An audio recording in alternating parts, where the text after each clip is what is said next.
സ്ത്രീകളെയും കുടുംബങ്ങളെയും ഉൾപ്പെടെ കൂടുതൽ യാത്രക്കാരെ ആകർഷിക്കുക എന്നതാണ് കെഎസ്ആർടിസിയുടെ ലക്ഷ്യമെന്ന് ഗതാഗത വകുപ്പ് മന്ത്രി കെ.ബി. ഗണേഷ് കുമാർ. ഡിപ്പോകൾക്കെതിരെ ഉയരുന്ന പരാതികൾ പരിശോധിച്ച് നടപടി സ്വീകരിക്കുമെന്നും മന്ത്രി. പാലക്കാട് കെഎസ്ആർടിസിയിലെ ശീതീകരിച്ച വിശ്രമ കേന്ദ്രത്തിന്റെയും പുതുതായി ആരംഭിക്കുന്ന സർവീസുകളുടെയും ഉദ്ഘാടനം നിർവഹിച്ച് സംസാരിക്കുകയായിരുന്നു മന്ത്രി.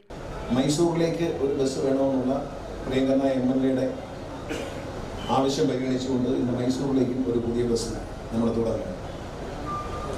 ശീതീകരിച്ച വിശ്രമ കേന്ദ്രം എന്ന് പറയുന്ന കെഎസ്ആർടിസിയിലേക്ക് ജനങ്ങളെ ആകർഷിക്കുക, യാത്രക്കാരെ കൂടുതൽ ആകർഷിക്കുക എന്ന ലക്ഷ്യത്തോടെ കോവിഡിൻ്റെ കാലമടക്കം കെഎസ്ആർടിസിയിൽ നിന്ന് അകന്നു പോയ യാത്രക്കാരെ, കുടുംബ സമേതമുള്ള യാത്രക്കാരെയും സ്ത്രീകളെയും ആകർഷിക്കുക എന്ന ലക്ഷ്യത്തോടെയാണ് നമ്മൾ ഇത്തരത്തിലൊരു വിശ്രമ കേന്ദ്രം ഉണ്ടാക്കാൻ തീരുമാനിച്ചത്. ഞാനൊരു തമാശയ്ക്ക് പറഞ്ഞതല്ല, ഞാനിവിടെ വന്നപ്പോൾ പറഞ്ഞു, മന്ത്രിയാകുന്നതിന് മുമ്പ് തന്നെ എൻ്റെ മനസ്സിൽ ഇതിൻ്റെ ചിത്രമുണ്ടായിരുന്നു. പത്തനംതിട്ട ഏതാണ്ട് 8 കൊല്ലം തീർന്ന ബസ് സ്റ്റേഷനാണ്, ഇപ്പോഴും നമ്പർ ഇട്ടിട്ടില്ല. പത്തനംതിട്ട, മൂവാറ്റുപുഴ, തൊടുപുഴ, ഇങ്ങനെ പാലക്കാട്, ഇങ്ങനെ 6 സ്റ്റേഷനുകൾ നമ്പർ ഇടാൻ കിടപ്പുണ്ട്. കാരണങ്ങൾ വളരെ നിസ്സാരമാണ്.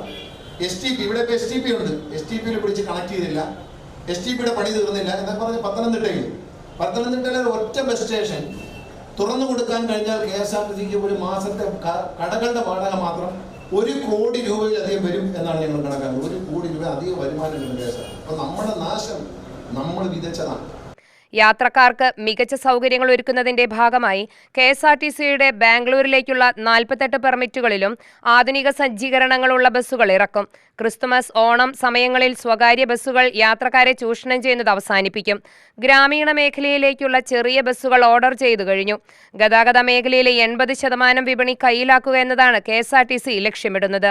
ബഡ്ജറ്റ് ടൂറിസത്തിലൂടെ 185% വരുമാനം വർദ്ധിപ്പിക്കാൻ കഴിഞ്ഞു. തമിഴ്നാട്ടിലേക്ക് പുതിയ 50 ബസ്സുകൾ ഇറക്കും. ബസ് റൂട്ടുകളിൽ കളക്ഷൻ ഉറപ്പിക്കാൻ യാത്രക്കാരുടെ സൗകര്യത്തിനനുസരിച്ച് സർവീസുകൾ ക്രമീകരിക്കും.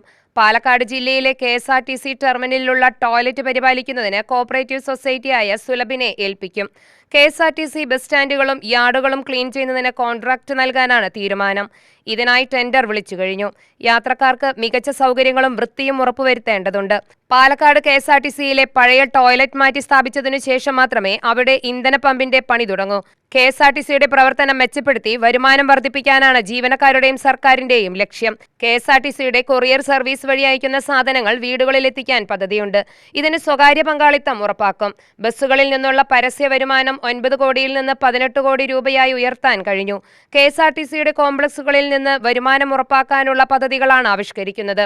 ജീവനക്കാരുടെ സൗകര്യം ഉറപ്പാക്കുന്നതിനും വലിയ പരിഗണനയാണ് നൽകുന്നത്. സംസ്ഥാനത്ത് ജീവനക്കാർക്ക് AC താമസ സൗകര്യം ഒരുക്കിയ ആദ്യ ജില്ല പാലക്കാടെന്നും മന്ത്രി പറഞ്ഞു.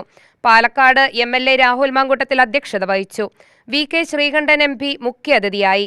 കെഎസ്ആർടിസി ചെയർമാനും മാനേജിംഗ് ഡയറക്ടർമാരായ Pramod Shankar, IOFS, RTO, CU Mujeeb ഉൾപ്പെടെ ഉദ്യോഗസ്ഥരും ത്രിതല പഞ്ചായത്ത് ജനപ്രതിനിധികളും പങ്കെടുത്തു. പാലക്കാട് കോഴിക്കോട് റൂട്ടിൽ AC പ്രീമിയം സൂപ്പർ ഫാസ്റ്റും മൈസൂർ റൂട്ടിൽ സൂപ്പർ ഡീലക്സുമാണ് ഇന്നു മുതൽ പാലക്കാടിൽ നിന്നും സർവീസ് തുടങ്ങിയത്. UTV news, Palakkad.